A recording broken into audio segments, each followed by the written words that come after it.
It truly does go really well with the name Radiant because it almost feels like it's radiating on you. Hopefully you don't have a permanent black dot on your eyes when the lunar eclipse came over. I was going to. I was actually looking kind of like peeking up at the sun, and then my neighbors saw me and then they're like, stop, and then gave me some glasses. Maybe it's hereditary, but I also was the kid that won the staring at the sun contest as a kid.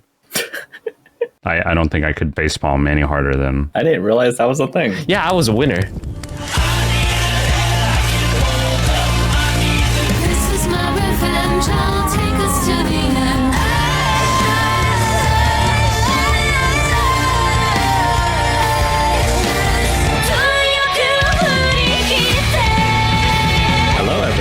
Welcome to the 18th annual, yes, we're doing this annually now, Terran Charts podcast, featuring me, your host, Asadekai, as well as my good friends, Hanyu and Zapni. Unfortunately, the person we originally invited to join us today, Goody 5, was not available, so here we have the replacement, Goody 6. Say hello.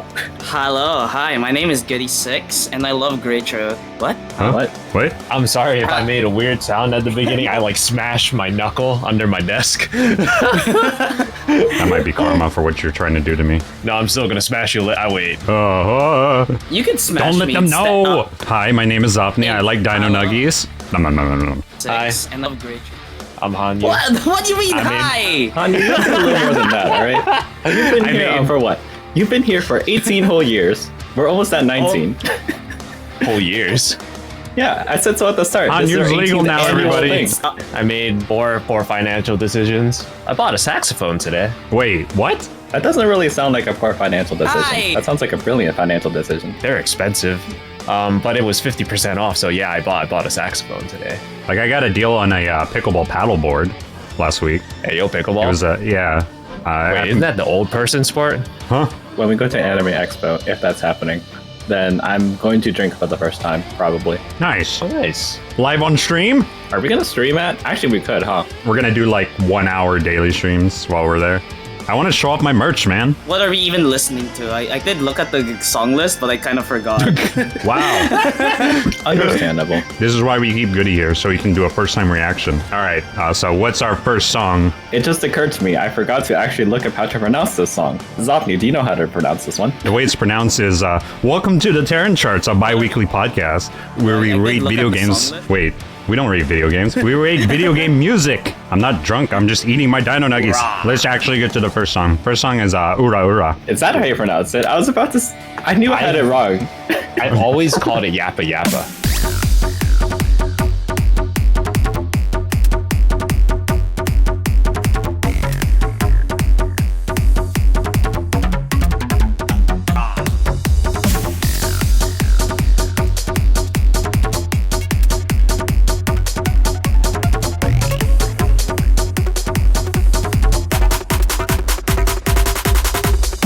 Holy, that took so long, man.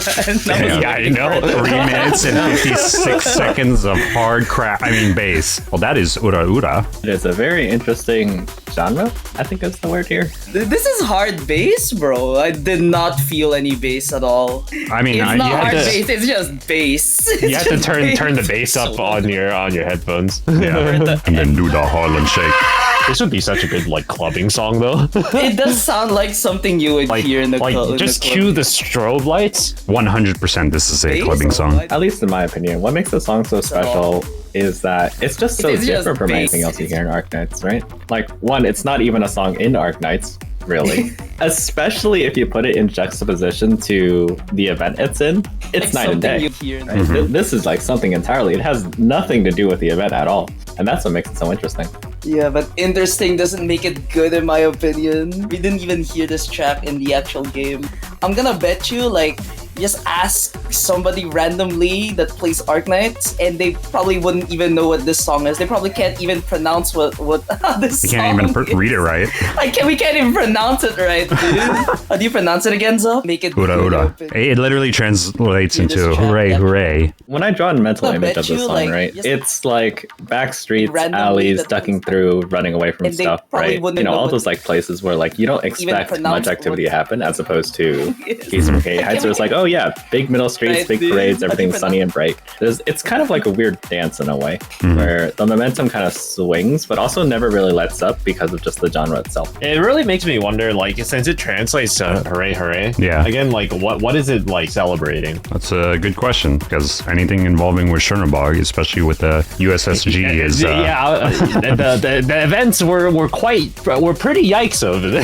yeah. So I think they're just celebrating that they're goddamn alive, dude. I wouldn't want this to be my celebratory song. I mean, come on, man, not this one. For that event, it came out with these two songs, right? This and Gazing from Great Heights. Yeah. They're so different. But it definitely gives me memories of the Harlem Shake. Oh God, it's been a decade I already. think they're I'm celebrating. turning into time. dust. I'm fading know. away. Goodbye. There was one character who has nothing to do with that group, but was still in the event and kind of just was there. And I'd like to attribute this song to her because it's kind of funny if you do it that way. I'm sorry, Absinthe. This is yours now. Oh, Good luck. Absinthe. Absinthe has a theme song. It's funny More because than- Absint's story is also just as tragic, and you just associated like the most silliest song for her. I'm sorry, Absinthe fans. All So- like I'm what, an 6 of them? Absinthe fan. I'm a rep. Speak to my face. What's up? Yeah, Ura, goody. ura.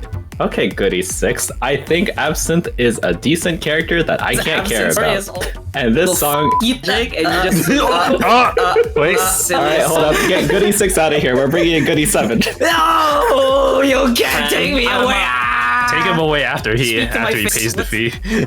That's also true too. Can't forget that. All right, Goody 7, what do you think about the song in terms of rating? This doesn't hit the mark. I mean, it's a fun song, and then I could just imagine like Zima and the gang just doing the funny Russian dance, the one where they do like a squat. But like forgot, outside what of is that, that it's like a what is it called again? I don't know. I like in my head, I'm just reminiscing on the Harlem Shake, which is also a funny song. Yeah, I have cheap headphones, as cheap as it can get, fun, and like I don't feel that bass, bro. Maybe if it exploded my ears, which I don't think anyone should do that, but like outside of that, if it exploded my ears, it would have like added more comedic effect. Wait, let me turn on my subwoofer. Oh, you're gonna hear it.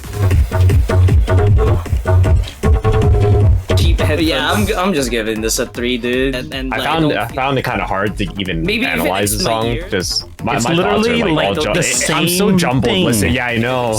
For 4 minutes. It jumbled me to the point where I can't even like talk. Oh. But I'll start He's with speechless. what hard bass is. Yeah, Hard bass is a I'm gonna- subgenre of pumping house that originated in St. Petersburg, Russia during the late 1990s, drawing inspiration from bouncy techno hardstyle as well as local Russian influences, characterized by its fast tempo, around 150 to 175 BPM, donks, distinctive bass lines, distorted sounds, heavy kicks, and occasional chants or rapping. Ultimately, I don't know how it particularly relates to the event, the Ursus events, really. Same with Gazing from Great Heights. I didn't particularly know how those related. I feel like these are like kind of like outliers. I would like to hear this in a club song. That would work. Can I see a TikTok of you doing the Harlem Shake to this song? We could do that at AX. All right. The one thing that I can say is that the composition matches the genre. that's it. That's one point, I guess. I'll give it a 3. Wow, you're so generous. I think I'm just too puzzled to be harsh about it. He's confused. Puzzle Arknights. I'm going to give it a 2. There you go. My elaboration is just as varied as this song. No context, no variation. It's a 2. But I do like the Harlem Shake. So it gets 1 point for that. Also, I'm eating Dino Nuggets, so I'm in a good mood. You can't win them all. Yep. Man, who chose this song for this song too? You Bro, did. Fire him. Oh. So the thing is, I actually do like this song a lot, right? This is going to be very specific, but this evokes like images of cyberspace for me. Like, you know, like those games or whatever that just use cyberspace as a theme. And I do like how it like consistently keeps me alert in a way because I'm rather scatterbrained. So just having that like constant pulse in my head, even though it's like kind of random at times, it helps me stay on track. With that praise, I'm gonna give it a 3. Because I mean, All right, fair. You know, I appreciate the analysis. Because the downside, it's not so much that I think liking it equates to high score, because on the overall, it's kind of a song that got so power crept by like songs in the future, coming out like so early in the Arknights' life. After hearing so many other great songs, I think, what's the current best record on this? Awaken? On Terran Charts, I believe? Or did something surpass at some point? Yeah, Proof of a Hero, which is a Monster Hunter song. But yeah, Awaken would be the highest rated Arknights song. Going all the way up to those heights, this is just so mid in comparison. Gazing from low heights. I know, Gazing right? from low heights.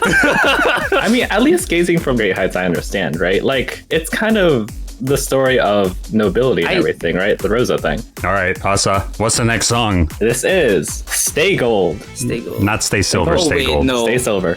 Zop, I think your video is bugged. It's too bright. Oh, our light. Whoa. Oh.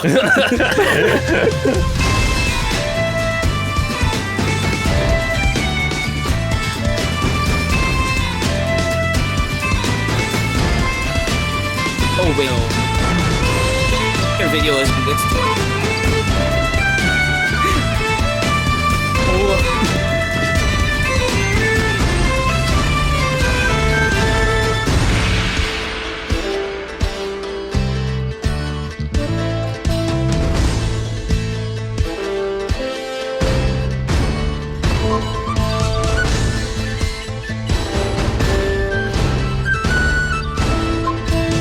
That was Stay Gold. Composed by Adam Govman. This is the lay motif for Blemishine. I think anyone who's watched my channel has been bombarded by this song because I made like a sudden Blemishine alert that's just really loud and obnoxious, but it just plays the main bit of this with Blemishine voice lines. And I can turn off ads because some person just keeps spamming that, and that just pays for the ads, which is great and horrible at the same time. So I've really come to, I guess, Stockholm Syndrome myself into this song. We had someone exactly do the same thing, and his name is Zuikaku with Boiling Blood. Where he just Form of gaslit coping. himself to liking Boiling Blood. Yep. Oh my god. Well, at least, unlike Boiling Blood, I think this one is way better than Boiling Blood. Once you listen to Arknights songs, most of them start to like headshot you. I think even УраУра like became something I liked over time. He's which is, impressionable. Yeah. Also, have I mentioned how much I like bagpipes? I don't even know why. That's Bagpipes so just like- sound awesome. What's another You should song? buy Oh like, my some God. bagpipes. Oh god. I support Like the Boiling decision. Blood. Do not listen to this man. This guy literally made me pay $400 for a new mic. Even though I love Yeah, this but mic. he's using it. Even though I love this mic, let it be known that he is the bad influence that you don't want to be talking to about anything. But said I you got love the him a mic. good chair too. Oh no, not the chair. Hey, he's I using, actually like this chair. he's I using, really like this chair. He's using a secret lab chair. I only give him good recommendations. You see this? Secret lab. Oh my And now his god. back is not in shambles anymore. Only This his is wall is also in true. shambles. Yeah. Honestly though, if you made somebody who never like listened to any of the Arknights music listen to this, they would probably say this is a bagpipe team and not Blemishine's team. I'm Because mistaking of all the this for bagpipes. yeah, because all the bagpipes, right? Like you would Man, we you should have think done like the bagpipe leitmotif at this point. Actually, that one has even more bagpipes, I honestly, think. Yeah. does it? I think so. I It's been, vaguely- it's been I a think so. while since I listened to Bagpipes team in the first place, but like it just starts bagpipes just like start blaring on your ears like, oh yeah, this could be a bagpipes team. I'll be honest. I thought you were gonna say it sounds like a bag of pipes. I was like, oh no, really? I thought he was gonna say it sounds like a bang pipe. I don't know what a bang pipe is. Is this the part where the metal pipe drops? I do think there is probably a conversation we could have about like Yeah. instrumentation in these songs. Like obviously we don't. Hang on your Bagpipes ears. is like one of the more interesting ones because it's not used very often, and you can like really point to who gets it and why. But you can probably make the same argument for like rock or whatever. I think "Stay Gold" is one of the songs that actually got better over time, and that's not just me like Stockholm syndroming myself into liking it more. I think in the context of Arknights, it actually got better, because we got more insight to both Kashmir's and the Nearl family. You can sort of hear a bit of like the folk tuning with Nonar's theme and Sheath, right? Yep. And then if you look at, for example, Nearl's, it's just gone. It's all drum and bass over there. And then I think the other two, Pinus Sylvester songs, Bridge to the Dawn, Field and Light, right? They're like rock with a bit of like that orchestral fanfare in there. How I interpreted this is that Lemonshine's story was very much about like restoring the Nearl glory and honor and all that stuff, like looking at the past. And that's why it has such a heavy emphasis on like the bagpipes, the folk theming, all that stuff. But when you look into like the modern day, which is like kind of the whole point of like Near Light as a story, things aren't the same anymore. And that's why Nearl has none of it, because Nearl is, you know, dealing with the here and now, what's going on currently, how the infected are being treated. And Milner is kind of like caught in the crossfire between the past and the present, trying to move on, but not really getting the chance, which is why you kind of hear a bit of both in there. The question I have is that Kazimierz, which is supposed to be representative of Poland, why bagpipes? Are bagpipes a Scottish instrument? If we're going to like why bagpipes in particular, there is again bagpipes theme, which I think if we go off that context, a bagpipe who has nothing to do with either Poland, and like you can make a better argument for bagpipes there. But I think the interpretation is indeed, hey, this is the old ways. With the Yan songs, you go the other way, where you get East Asian instrumentation. This is like just a different brand of that, right? It's leaning onto folk to say, this is old, that is new. One of the genres for this song would be medieval music, which, I mean, I guess I can see it. Like, okay, if I'm thinking in my head, okay, Game of Thrones, this is probably something that they would sing and stuff like that. Then my next question is, why Maria? She's like the youngest Nearl. I mean, maybe it's because Kazimierz kind of represents that more. I mean, they have knights, right? And knights kind of go back to the medieval era. I actually really like the theming on the medieval music here, because a lot of the instruments that they're using just kind of coincide. Like bagpipes, those are ancient from like ages ago. They use marching, like a marching drum type pattern. Strings were there also forever, but I also like that they used the harpsichord. It's a key European instrument between the 16th and first half of the 18th century. You hear it in 2:30 and then you hear like a buzzing at the very end. That's like the lingering sounds. It's similar to like a modern day piano. That might not be a totally accurate statement. It's a string instrument that has keys. Like a piano, but different. I have a piano here, but you can't really call it a piano. It's like an electric organ. You change the sound of what it plays. Does it have like a million pedals underneath? No, but it has a million buttons. Are you referring to a keyboard? I'll give you, yeah. It's like a keyboard, I suppose. My mom just goes like, "Oh, you should use your free time to practice piano here." No, Mom, I want to learn the bagpipe. I was like, why do you want to learn the bagpipe? So I can play Stay Gold on the bagpipe. Yeah. I don't know how it's connected to each other, but it's really awesome. And so even though I'm confused and I don't understand the context of why this type of music for Maria specifically, it still gets a 5. I'd give it a 5 too. It just slaps. Also, I feel like it just fits Maria so much. I think this one is like filled with a lot of hope and a lot of like ideals that Maria has. Maria is like that kind of naive kind of girl. Naive?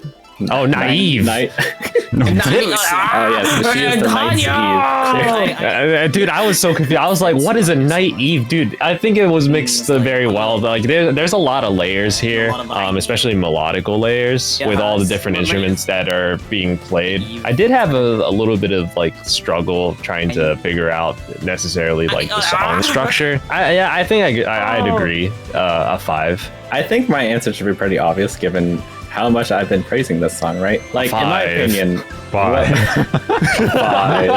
I would be. We just returned no. Just give your review first. Yeah. So like, at least for me, what makes a 6 for a song, right? It has to either be generally listened to, like you can play it over your workplace speakers and no one will realize it's a game song. Definitely not something I've done. Or it has to like really say something about the story, the characters, and whatnot. At least on second listen, right? After reading Maria Nearl, after reading Pinus Sylvester, after reading Near Light, being able to put that context, like really showing how naive Lemmershine is and how mature the other people are in comparison, right? Just being that sort of piece that sets everything together, like not the key piece, right? Obviously there's more to this. Putting all that together, I do think it deserves a 6. So like something that I'm thinking is that this type of music, this like medieval sort of thing, is it because of Maria's naivety that she is trying to emulate this type of like old old Code of Honor, essentially. This is the type of music old Knights of the Old would have their theme songs be, and so she wants to be a knight. Yeah, that's generally what it is, right? Because the whole story of Kashmir is like, originally was like, knights, lords, all that stuff. It was that sort of thing. But then what Maria failed to realize, right? Because I think she was just an engineer for the most part, right? Or a mechanic, whatever. Right? That was her dream. But when she turned around, it's like, okay, family's having problems, stuff's going, older sister got banished because she's infected or whatever. What's going on? We need to go back, right? Because what she failed to realize was how like capitalistic Kashmir has gone. I think that's like the one thing people comment other than like the theme. It's just, yeah, it's the capitalist hell in there. Hell yeah, capitalism. I love freedom. Like the Maria Nearl theme and the Nearline theme, right? Those, and even like Dawnseeker to some degree, because that's kind of related, right? They have like very electronic synthy sort of themes. Yeah. This was like a clear diversion from that, right? Yeah. This is definitely the one standing out. Maria is like blind to what is currently going on. And is it because it's too bright? You know what? Yeah, let's just go with that. But that's why I think it is the way it is, because it avoids what is currently going on for what she thinks it is, what she wants it to be, what she wants to return to. Like, looking at that aspect, sense. Yeah, it pretty much explains like why we have this type of music for her. It's because of how she's trying to go back to like a society that essentially at this point doesn't exist anymore, because capitalism. That does also like explain why it feels like a more grand-esque like introduction type song, and then it builds up harder into like the 320, and it has like a nice impact when they start changing like drum rhythms too. I think that makes sense. Can I change my rating? Yeah, can I change it to a 4? No, it's like a 6. Wow. 4 it is. Congratulations. My job here is done. I convinced one more person to like Stay Gold. I will agree though that this is definitely a song that has gotten better over time. I really like the inter-lore analysis. I think that's what really sold the That's what ratings. sold me. Yeah. How did we end up with more horse in this episode than the horse episode? I mean, who planned the list? That guy.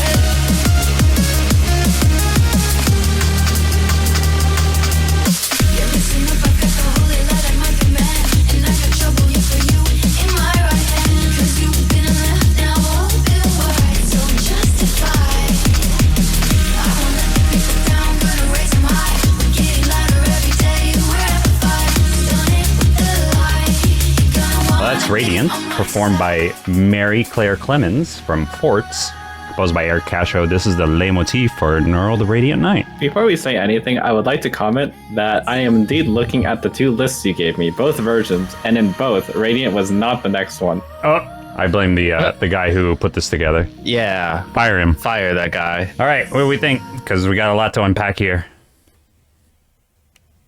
All right, cool. I'm going first then. I hate this. I hate it here. Radiant is definitely a song that you do not want to have on repeat for 3 years. There was a point when, had we listened and rated this last year, I probably would have rated it 4. But luckily, if you don't listen to the song for an extended period of time and come back and listen to it, it's great.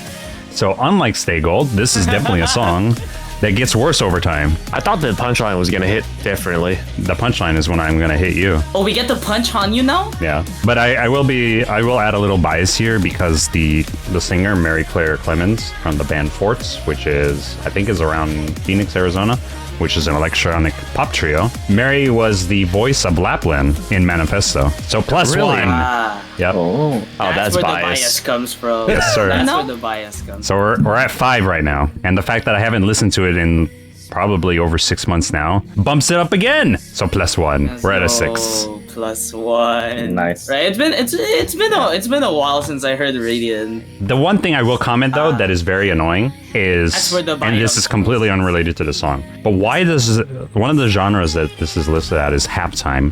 Why That is one I there don't a genre know. called halftime? what even? That one I don't. I was a bit puzzled by that one too. Okay, you can go with a this while one. since I heard What is halftime? I don't know. Oh, It's apparently, so halftime is an offshoot of drum and bass, mainly neurofunk, characterized by off-kilter rhythms, playing at around 80 to 85 BPM, which is half of the normal drum and bass pace. Okay, that was gonna be my first guess. I swear. Yeah, of course. But it does have drum and bass and liquid drum and bass. Liquid drum and bass is a subgenre of D&B. It's characterized, it usually has more layers, harmonies, melodies, and ambience, but uses less bar-oriented samples. I'm a little bit puzzled by the bar-oriented samples one, but for the other aspects, I agree. I in particular, I really like the vocal layering and vocal mixing on this track. There really are a lot of layers, and it adds a lot to the ambience, the way that it's mixed. And I think I might be like reading a little bit too much when I'm like thinking about the ambience of the vocals, but it truly does go really well with the name Radiant, because it almost feels like it's like, you know, radiating on you, like the sun. Hopefully you don't have a permanent black dot on your eyes when the lunar eclipse came over. I was actually looking kind of like peeking up at the sun, and then my neighbors saw me, and then they're like, stop, and then gave me some glasses. Maybe it's hereditary, but I also was the kid that won the staring at the sun contest as a kid. I don't think I could facepalm any harder than... I didn't realize that was a thing. Yeah, I was a winner. The vocal stack, it's a main lead, high harmony. There's leads panned left and right, and some oohs and ahs in the background to support. It almost acts like a secret sauce. It's definitely part of the vocal layering process for certain songs. You hear this in particular with a band called I Prevail. I listen a lot to their music, and on their YouTube, the lead singer breaks down his vocal layering and how it sounds with each layer. And whenever he does like the oohs and the ahs, he calls that the secret sauce. So I'm assuming when you're saying like vocal layering here, right? You have to record the song singing 4 times, basically. So yeah, basically Yes. like you're singing one set of lyrics, and then you're doing like, I don't know, the supporting singing, which is like ooh ah. So it's literally just the same like you have to record singing. it's the same person singing, and they have to go through it like 4 times if it has 4 layers. Sometimes there's more, sometimes there's less, but I would also agree this is a 6. I think I think one of the parts that really sold me for the most part was it has a really strong chorus melody from the synth, which is well supported by the vocals when she sings full speed ahead. I think that really goes well together. I find it interesting because as I'm not very literate in terms of like music composition and whatnot, but if there's one thing I know about drum and bass in Arknights, it's that it doesn't come up very often. Like, I think off the top of my head, there are 2 places. You guys know what the other one is, right? It's only like here and then one other place. You might have to refresh Hanyu's tired brain. CC8, Fading Sky. Was that drum and bass? Yes, it was. Yep, or something similar. I might get the genre wrong. But like, because of that, Nearl basically just hijacked the genre, which is like, this is Nearl's identity now, right? Also one of the more popular EPs on the Global Arknights YouTube. I think it's only... Right now it's helpful because CN stuff. And also the Release Drum and Her soundtrack is just really good. If you count re-uploaders, actually Zopni, the most popular one right now is Holoheax. Really? Yeah, but does Holohayak have a single video that is 1.6 million views? She has like 1.2. She has like 1.2. Yeah, you have to give it She has time. 1.2. It's like, it's actually pretty close. I can go on this whole spiel again about, you know, what defines the whole Kashmir story, right? Nearl being the person to push things forward, try something new, but also like work with the system as it is, right? And you get drum and bass, right? There's a sort of story here in the songs themselves, which I find really interesting. And also this song is great to listen to. It's an easy 6. You know, obviously, again, as mentioned, do not listen to this on repeat forever for like who knows how long, but you can get a lot out of this. Like, It's definitely good in moderation. Like, even just in terms of like lyrics and whatnot, it might seem weird, but back in Maria Nearl, right? Just the act of Margaret like dropping her shield to just fight, that was like just a big moment because it's just the start of a change, right? And then she gets the sword, spear, lance thing, whatever it is. Everything just pushes forward now. You can start to feel the change, which is not something a lot of events do. Yeah, she had a lot of character development in your life. Yeah. A lot. Not just her is the thing, right? Yeah. She's basically changed she's going to change Kashmir's like entirely. That's true. How impactful this is. And that's why I love it so much. What about you, Goody? 6. All right. 6. Thanks for coming out tonight, everybody. This was the Terran Charts. Oh, wait. I love Nearl, bro. frig! I love Buck. I freaking love Nearl! I freaking love Nearl. I said this last time and I'll say it again. Nearl's my first 5-star and Nearl's the reason why I'm still here. Nearl's the reason why I stay in the first place. Not the reason why I'm still here. That's Ceylon. Oh, I was about to say something's not lining up here with the funny Ceylon picture. Nearl was significant because I rolled I did my first 10 roll after the story stage that was named after her when you get when you first get introduced to her, and she just came home with the 5-star. I'm like, I don't know, okay, I gotta stick around. Something's up with this game. I have to stick around. I also like Nearl. Seeing her get the treatment of like the 6-star stuff and everything, and her like entire saga during this event.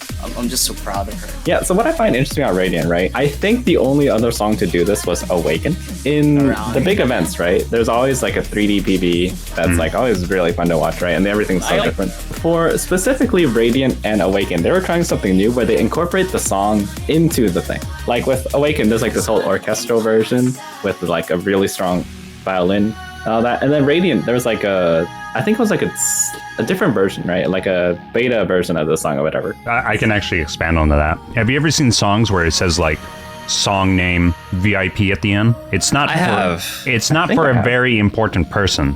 What it actually stands for is variation in production. At a very simplistic level, what that means is that it's a remix of the song made by the original producer. By the way, Radiant still having a crime of not having an instrumental. Yes. Because y'all want to do a karaoke. I mean, actually, how do you karaoke song? There's so much. There's just like the parts in the middle where you have no singing. You're just gonna be like standing there. Not even just just for a karaoke. Like the instrumental on the PV was just go so hard. You could like make some really having an instrument, but you can't. But you can't. Full speed ahead to the next song. I like it. Someone stop her. The evil woman's about to play her song. If evil, white cello. That was the other instrument I almost bought today. I was debating hard between the cello and the saxophone. Why didn't you just sell your Nissan and buy both? Someone stop her. Evil song.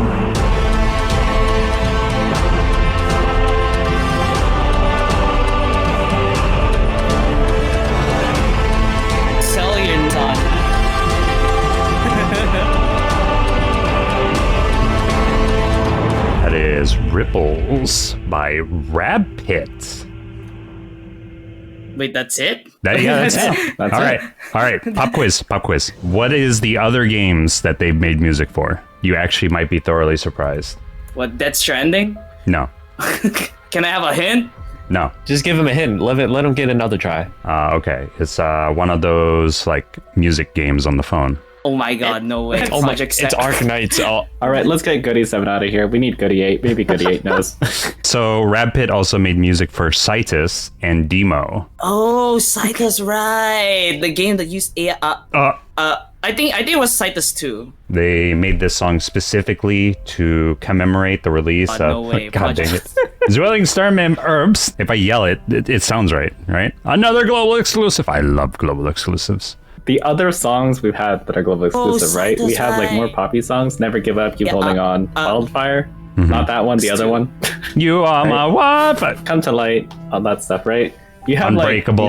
Like, I think it was Unshakable, wasn't it? No, it's Unbreakable. No, I'm pretty sure it's Unshakable. No, it's Unbreakable. I'm like is it Unbreakable? 100% confident that it's Unbreakable. Yeah, it's Unbreakable. The step-in song. Yeah, because we've done Unbreakable. Yeah, this one is very different in comparison, which I personally have positive connotations for because I think most of my journey into adulthood was through Demo originally, and the first song in there was I think, Dream. So I heard this art, I was like, yes, this brings me back.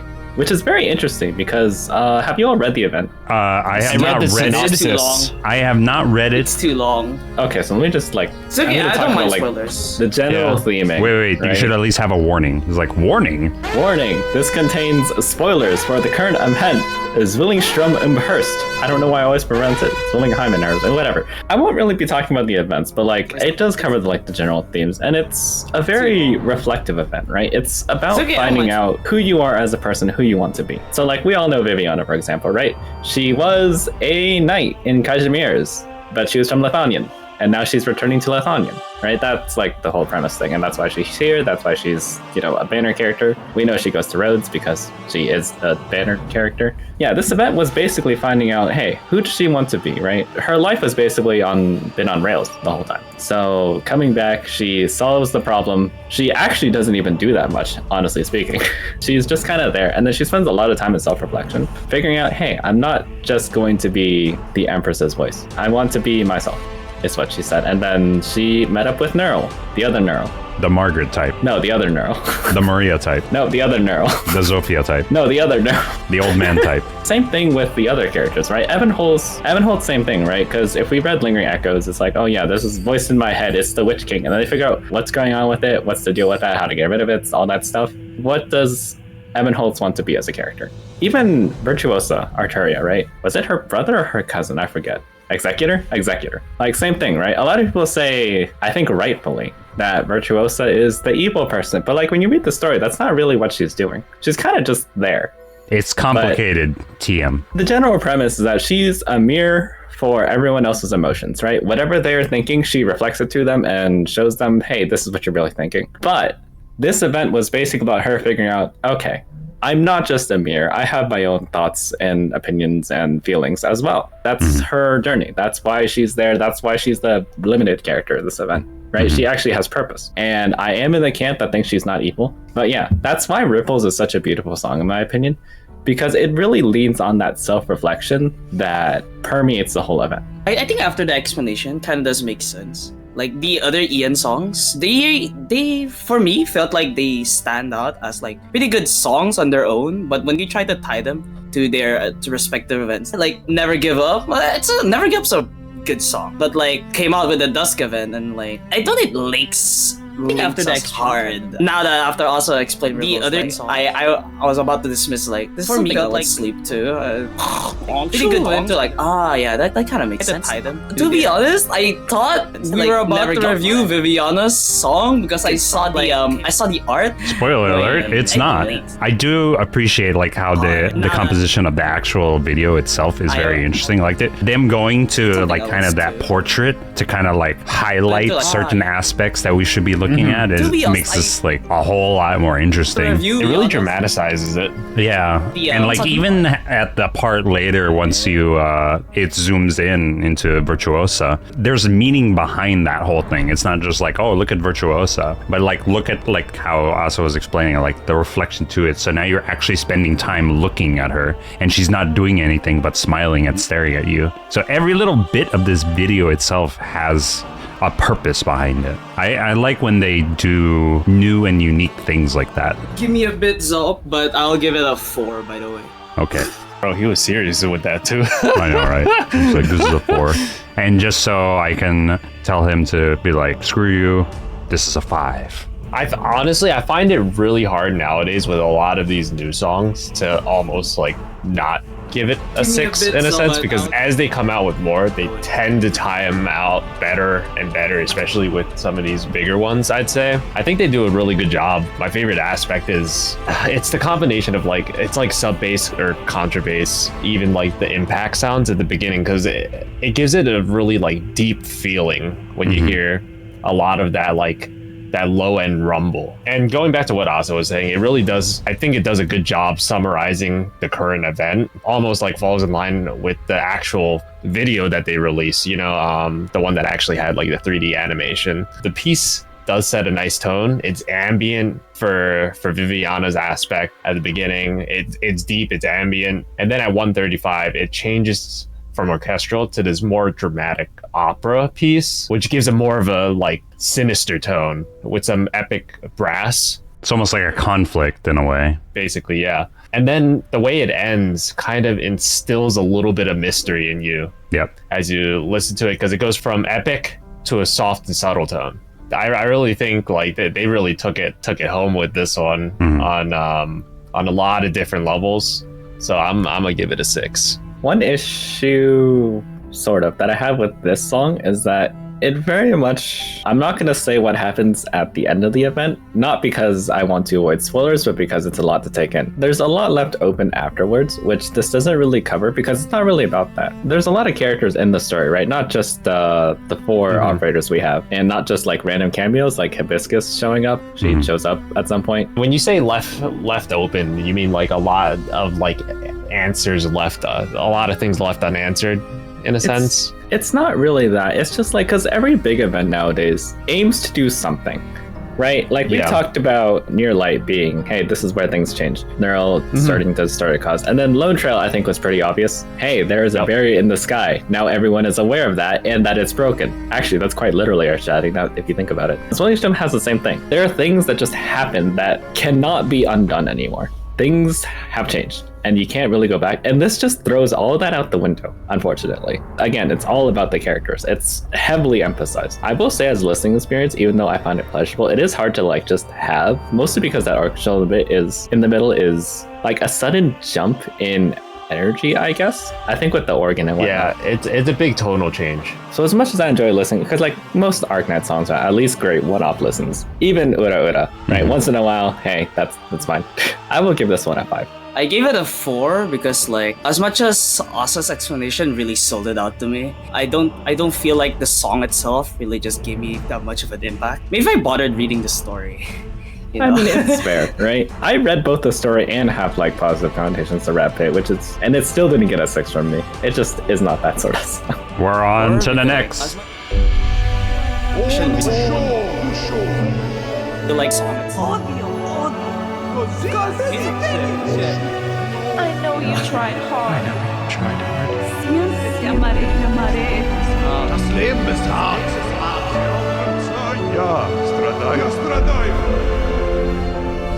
Stuck in the depths of darkness, she called my name, casted the gaze, blank as the sun, revealing my path. Sorry, I was being attacked by a spider. Anyways. So yeah, this is Revealing, which was performed by Lila Berzins, Rowan, Ida Song, composed by Eric Castro, Sterling Moff. Lyrics were by David Lynn. This is the leitmotif for Virtuosa. This is actually 2 songs. This portion that we're listening to, where like it's all of this different speech and stuff like that, that is called Intro Resonance. And then when you actually see Virtuosa, that is Revealing itself. But as a whole, even though there are 2 songs, they're connected together. Like obviously we can't do just Intro Resonance. I really like the context that the intro puts on both songs actually, like on Before and After, and on this one as well. It's very nice. I mean, you explained a lot about Virtuosa on the previous song. So, and this just, I feel like this just reinforces that fact even further. I'm sorry for speaking so much. It will happen again right now. I think the main thing that jumps out at me for this song is that a lot of songs are structured in a way to be, I wouldn't even say study, just like watch, I guess, 1 or 2 video essays about like theater or whatnot. There's the idea of like an I want song and an I am song, with I want songs being like the motivator for the protagonist, right? And I am songs being basically introductions for the villain. This is very definitely like an I am song. This is who she is, this is what she is, this is what she will do to you if you are just around her, I guess, right? Which very sells the villain image that everyone has of her, right? She will mess you up or fix you, whichever way you interpret this song. It really plays on the idea of what she originally was perceived as. She is the mirror, and you're just the wall, even if... No, I'm not doing that joke. Anyways, her whole thing about reflecting what you desire deepest in your heart, right? That's all what this song is about. It's basically asking you, hey, just deal with it. Not even just deal with it, please accept it. When you choose to face your true self, she could know your pain all too well. She could keep you neck deep in a living hell, but if you're searching for peace... Her whole story is like, she wants people to realize they can do stuff. The issue is, if you followed like any of the like tidbits that the Arknights social media has put out, or like, you know, those little like leaflets or whatever, she's been causing a few issues here and there, like all over the place. What they're saying is her ideas are flawed. You know, that's why she looks like a criminal. I mean, that's why she is a criminal, I think. Executor is legally trying to take her back to Laterano for criminal reasons. If anybody knows anything about angel halos and angel wings, it's very reflective on what she's probably done. So you don't even need to, as long as you know about the Lateran's halos and wings, you could pretty much get a good idea of like what type of person you're dealing with. What if I don't know? Elbozo. I could go into a 20-minute lore dump, but I'm pretty sure we don't want that right now. Personally, I would give this a 4. The issue I have with this song is just with every like big event, right? There's always 3 songs because there's the welfare operator, 2 banner operators, and 1 is limited. So this song in my head is always competing with Illuminate and Blessing. I still find it funny how Blessing's song is called Blessing. By far the most interesting part about this song is that if you listen to the Lateran or the Sancta songs, right? Not including Mostima, or I guess Cold Call if you want to call that Mostimas, right? But like the Guide Ahead soundtrack, the Hortates Cabismo soundtrack, Stained, which is Executor's leitmotif, right? They have that like, I think the genre is EDM, like synthy stuff. You can hear that here too. But you also have like the same orchestra and like vocals that Lithuanian songs typically have, right? Which really like puts her, you really get to tell where she is, right? She's somewhere between the two. She's bouncing, and that's why she's in this event as well. Yep. Which is nice. Which is what I really like about this song. Like it does a good mix of the two. Like obviously Arturia is in Litanian, but like she is also a Laterano, and that reflects with that the EDM part. Honestly, I'll just give it a 5. I don't think it's like up there with the rest, but it's still pretty fire. I think because of how the song is, what I like really love about this. It's classical trap, so you get this combination of like all the classical songs and stuff like that. But then you also have the trap aspect where you have like the drops and the scratches and the beats. I'm a sucker for classical music, and so having this type of like modern song clash with classical, so like classical songs, is a very interesting combination that I've always liked. And so that for me, that's why it's a 5. I'm actually on the contrary. I don't really like classical music, mainly because I've as a former pianist, I've always lamented that my hands were never big enough to play any of the nice classical piano pieces because they require you to have abnormally large hands to reach like 80 meters away from one key to the next at the same time. But I do like modern music to a degree. I don't know why the chorus, like it gave me like Ariana Grande 7 Rings vibes. That was like the first song that popped into my head. I don't necessarily know why. It doesn't really resemble it in any way, but that one's I believe 7 Rings also falls into the trap genre. But what I do like is the sound design that they choose, just like how we were talking about the Lithuanian classical music mixed with the modern, which is more modern / EDM, which is more of that Laterano. And another quality from Laterano we hear a lot is it's like the angelic choir, but less angelic and more epic. It adds a lot of ambience to the track and really dramatizes it. I don't know if you guys noticed, but the tempo does change. The beginning, when it's like in the more classical aspect, it's like 80 BPM. Then it changes to 140-ish in the chorus and remains at 140 for the rest of the song. With this one specifically, it works because I mean that's kind of what Art Virtuoso is all about, right? It is the evil aspect, right? Getting that like bit of change, just like throws things off enough. Yeah, I kind of thought about it as like almost like a personality change in a sense. But overall, oh man, I'm like torn. I will give it a 5 because I think it does match. But there's something about it. I can't put my finger on it. We're gonna speed through this because we are over time right now. But Asa, what do you think УраУра got? I mean, everyone gave it like 3-ish. I wouldn't be surprised if it got like a 2.4 or something, right? In that range. It is a good song. Again, I like it, but it is kind of hard to sell on. The final rating for УраУра is a 2.74. Wow, what? I undershot. That actually puts it above Fake Waves. Wow. I thought our chat would slam this harder. To be fair, Fake Waves is like notorious, right? It's the one that people point and laugh at, but like this one kind of just fell under everyone's radar. So we're a bit more neutral, I imagine. All right, Stay Gold. What do you think? What? I don't think I'm allowed to answer this one. Okay. Hanyu, what do you think? Okay, Goody, what do you think? I think it'll get like a 5 or like a 4.8, like in between like 4.5 and 5. 5.36. Damn, let's go. Okay. Seven Blemish Shine plays. That puts it in between Loyal to the Beat and Succession of Light, which is the Monster Hunter song. We'll do Radiant last. All right, so what do you think about Ripples? 4.5. Solid song. Yeah, it's a little hard to get into, but like that sort of like calm, epic, atmospheric sort of thing is very general. So I imagine people would give it a naturally high rating. Not too high. What? 4.94.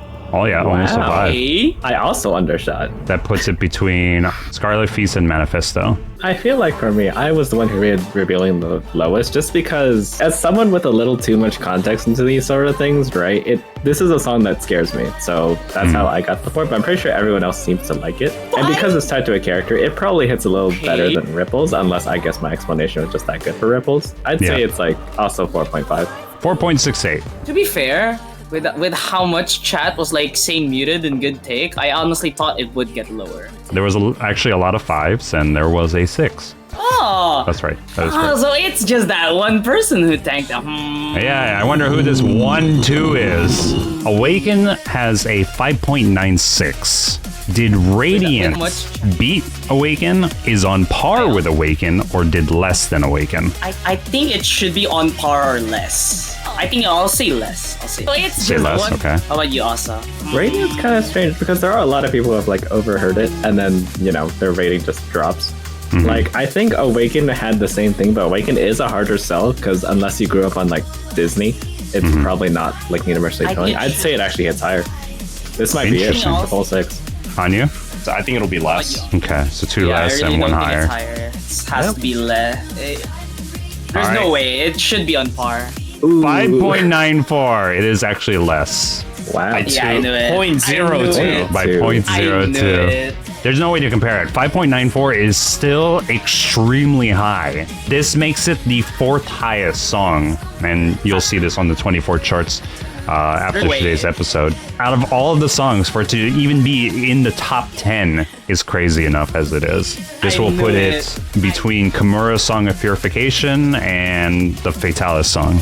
Because apparently all of the Monster Hunter songs are just everywhere. Bro, we're gonna roll up to like our recap and like it's all gonna be Monster Hunter. There was a lot of Can't believe high-scoring this. songs from that one, so like it's probably gonna be impossible to top Proof of a Hero. But that's it. That was the 18th verse of the Terran Charts. Thank you very much for hanging out with us tonight. Thank you, Goody Hanyu. And thank you to our special guest, Asadekai. Make sure y'all follow him. What do you mean? Wait, I thought I was the host. No, he's the host. We're Yeah, the I'm the special host. guest. All right, hurry up and get us out of here. So thank you, Zopney, for stopping by. Thank you, Hanyu. Thank you, Goody 8, Goody 7, Goody 6. Yep, Yes, sir. Hanyu, All 3 of them. Hanmi. Thank you guys so much for watching the 18th verse of the Terran Charts once again. Just want to do some special shout outs. Video editors, Mustima, .mp4, not .wav, and Streamer. Graphics designer, Rizair, thumbnail artist, Venobi. Community team that's about to be fired, Lasat and Speedy. Special thanks to dokonjou, former community team. Special thanks to dokonjou, Fran, Nem, and Rumby. And to our guests, Zop, Hanyu, and thank you so much. Thank you so much also for having us. Yep. For having us here. Yeah, thank Really you. appreciate it. Yeah, thank you. Thank you everybody, to you guys as well in chat, and to everyone who support us in Ko-Fi and YouTube. Happy Mother's Day, everybody. Oh yeah, happy Mother's Day. Happy Mother's Day. Go give your mom some guests now. She gave birth to you after all. I had a hand in it. I banned you. Oh, we should charge you just for that. Is it too late to get Goody 9 in here? It's never too late. You guys. No, you'll never take me alive.